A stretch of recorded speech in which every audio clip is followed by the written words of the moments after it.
Day 105, 2 Samuel 13 and 14. In the course of time, Amnon, son of David, fell in love with Tamar, the beautiful sister of Absalom, son of David.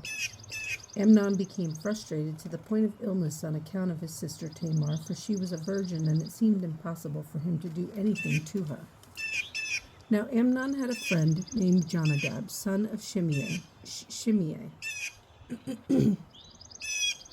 David's brother Jonadab was a very shrewd man. He asked Amnon, "Why do you, the king's son, look so haggard morning after morning? Won't you tell me?"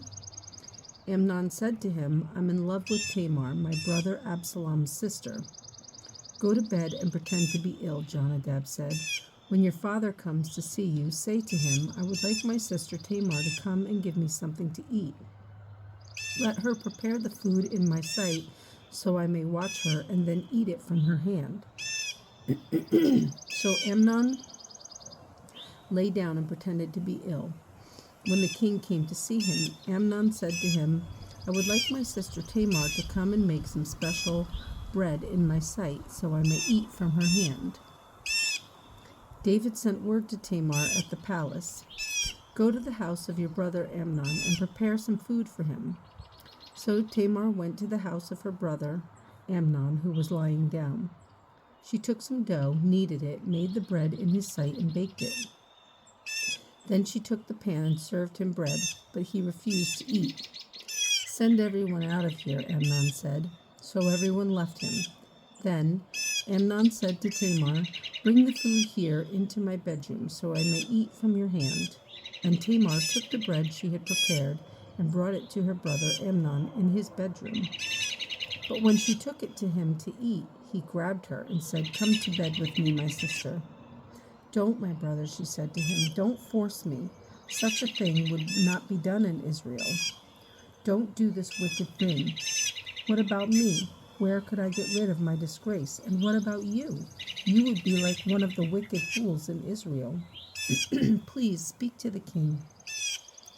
He will not keep me from being married to you."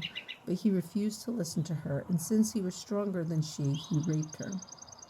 Then Amnon hated her with intense hatred. In fact, he hated her more than he had loved her. Amnon said to her, "Get up and get out." "No," she said to him, "sending me away would be a greater wrong than what you've already done to me." But he refused to listen to her. He called his personal servant and said, "Get this woman out of here and bolt the door after her." So his servant put her out and bolted the door after her. She was wearing a richly ornamented robe, for this was the kind of garment the virgin daughters of the king wore. Tamar put ashes on her head and tore the ornamented robe she was wearing. She put her hand on her head and went away, weeping aloud as she went. Her brother Absalom said to her, "Has that Amnon your brother been with you? Be quiet now, my sister. He is your brother. Don't take this thing to heart." And Tamar lived in her brother Absalom's house, a desolate woman. When King David heard all this, he was furious. Absalom never said a word to Amnon, either good or bad. He hated Amnon because he had disgraced his sister Tamar. 2 years later, when Absalom's sheep shearers were at Baal-hazor, near the border of Ephraim, he invited all the king's sons to come there. Absalom went to the king and said, "Your servant has had shearers come. Will the king and his officials please join me?" "No, my son," the king replied. "All of us should not go. We would only be a burden to you." Although Absalom urged him, he still refused to go, but gave him his blessing. Then Absalom said, "If not, please let my brother Amnon come with us." The king asked him, "Why should he go with you?" But Absalom urged him, so he sent with him Amnon and the rest of the king's sons. Absalom ordered his men, "Listen, when Amnon is in high spirits from drinking wine, and I say to you, 'Strike Amnon down,' then kill him. Don't be afraid. Have not I given you this order? Be strong and brave." So Absalom's men did to Amnon what Absalom had ordered. Then all the king's sons got up, mounted their mules, and fled. While they were on their way, the report came to David, Absalom has struck down all the king's sons. Not one of them is left. The king stood up, tore his clothes, and lay down on the ground, and all his servants stood by with their clothes torn. But Jonadab, son of Shimeah, David's brother, said, My lord should not think that they killed all the princes. Only Amnon is dead. This has been Absalom's expressed intention ever since the day Amnon raped his sister Tamar. My lord the king should not be concerned about the report that all the king's sons are dead. Only Amnon is dead. Meanwhile, Absalom had fled. Now the man standing watch looked up and saw many people on the road west of him, coming down the side of the hill. The watchman went and told the king, I see men in the direction of Horonaim on the side of the hill. Jonadab said to the king, See, the king's sons are here. It has happened just as your servant said. As he finished speaking, the king's sons came in wailing loudly. The king too and all his servants wept very bitterly. Absalom fled and went to Talmai, son of Amminahud, the king of Geshur. But King David mourned for his son every day. After Absalom fled and went to Geshur, he stayed there 3 years. And the spirit of the king longed to go to Absalom, for he was consoled concerning Amnon's death. 2 Samuel 14. Joab, son of Zeruiah, knew that the king's heart longed for Absalom. So Joab sent someone to Tekoa and had a wise woman brought from there. He said to her, Pretend you are in mourning, dress in mourning clothes, and don't use any cosmetic lotions. Act like a woman who has spent many days grieving for the dead.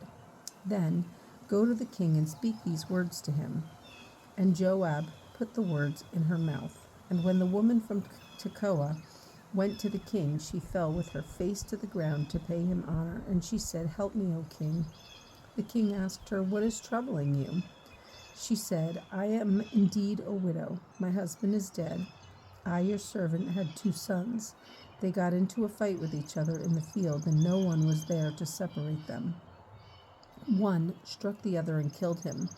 Now the whole clan has risen up against your servant. They say, Hand over the one who struck his brother down, so that we may put him to death.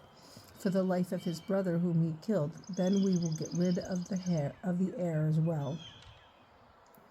They would put out the only burning coal I have left, leaving my husband neither name nor descendant on the face of the earth. The king said to the woman, Go home, and I will issue an order in your behalf. But the woman from Tekoa said to him, My lord the king, let the blame rest on me and on my father's family, and let the king and his throne be without guilt. The king replied, If anyone says anything to you, bring him to me, and he will not bother you again. She said, Then let the king invoke the Lord his God to prevent the avenger of blood from adding to the destruction, so that my son will not be destroyed. As surely as the Lord lives, he said, not one hair of your son's head will fall to the ground. Then the woman said, Let your servant speak a word to my lord the king. Speak, he replied. The woman said, Why then have you devised a thing like this against the people of God? When the king says this, does he not convict himself? For the king has not brought back his banished son. Like water spilled on the ground, which cannot be recovered, so we must die. But God does not take away life. Instead, he devises ways so that a banished person may not remain estranged from him. And now I have come to say this to my lord the king, because the people have made me afraid. Your servant thought, I will speak to the king. Perhaps he will do what his servant asks. Perhaps the king will agree to deliver his servant from the hand of the man who is trying to cut off both me and my son from the inheritance God gave us. And now your servant says, May the word of my lord the king bring me rest. For my lord the king is like an angel of God in discerning good and evil. May the Lord your God be with you. Then the king said to the woman, Do not keep from me the answer to what I am going to ask you. Let my lord the king speak, the woman said. The king asked, Isn't the hand of Joab with you in all this? The woman answered, As surely as you live, my lord the king, no one can turn to the right or to the left from anything my lord the king says. Yes, it was your servant Joab who instructed me to do this, and who put all these words into the mouth of your servant. Your servant Joab did this to change the present situation. My lord has wisdom like that of an angel of God. He knows everything that happens in the land. The king said to Joab, Very well, I will do it. Go, bring back the young man Absalom. Joab fell with his face to the ground to pay him honor, and he blessed the king. Joab said, Today your servant knows that he has found favor in your eyes, my lord the king, because the king has granted his servant's request. Then Joab went to Geshur and brought Absalom back to Jerusalem. But the king said, He must go to his own house. He must not see my face. So Absalom went to his own house and did not see the face of the king. In all Israel there was not a man so highly praised for his handsome appearance as Absalom. From the top of his head to the sole of his foot there was no blemish in him. Whenever he cut the hair of his head, he used to cut his hair from time to time. When it became too heavy for him, he would weigh it, and its weight was 200 shekels by the royal standard. 3 sons and a daughter were born to Absalom. The daughter's name was Tamar, and she became a beautiful woman.